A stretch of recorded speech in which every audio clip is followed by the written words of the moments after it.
Europeans have always desecrated the dead, not out of desperation, not out of ignorance, but out of a deliberate, institutional, almost theological commitment to violate the sacred. They didn't just kill, they dug up. They didn't just colonize the land, they colonized graves. They didn't just erase memory, they harvested bones like trophies, shipped them across oceans, labeled them, measured skulls, mounted them behind glass, called it science. European museums are mausoleums of theft, cathedrals of rot built on stolen femurs. Their universities house the remains of people they murdered, and then wrote dissertations about objectivity while cataloging the shape of a Maasai warrior's ribcage. They cry about Notre Dame's fire, but have entire tombs of African kings in basement drawers, mummies in gift shops, sacred remains turned to party tricks.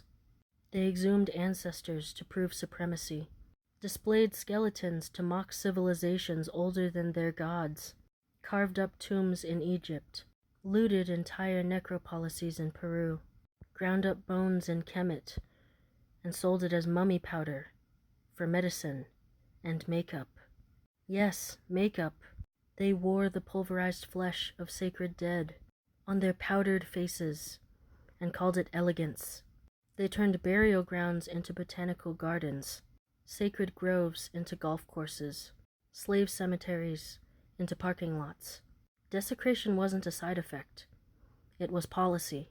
They bulldozed the dead to build statues of their killers, tore up native graves to lay pipeline, and if they couldn't steal the bones, they renamed the ancestors, called them Neanderthals, Homo erectus, specimens, reduced whole genealogies to fossils, and claimed them as European property.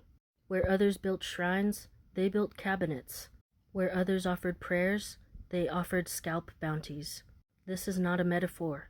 It's a history of grave robbing, dressed up as enlightenment. And they're still doing it. Right now, there are hundreds of thousands of Asian, African, and indigenous bodies rotting in European museums. Bodies that have asked louder than the living to be returned, but are kept hostage under bureaucratic bullshit like archival preservation and ongoing study. Because Europeans never understood that to desecrate the dead is to sever the connection between the living and the past. And that's exactly why they do it. Because people with no ancestors are easier to conquer, easier to convert, easier to replace. But you can't kill what remembers, and we remember everything.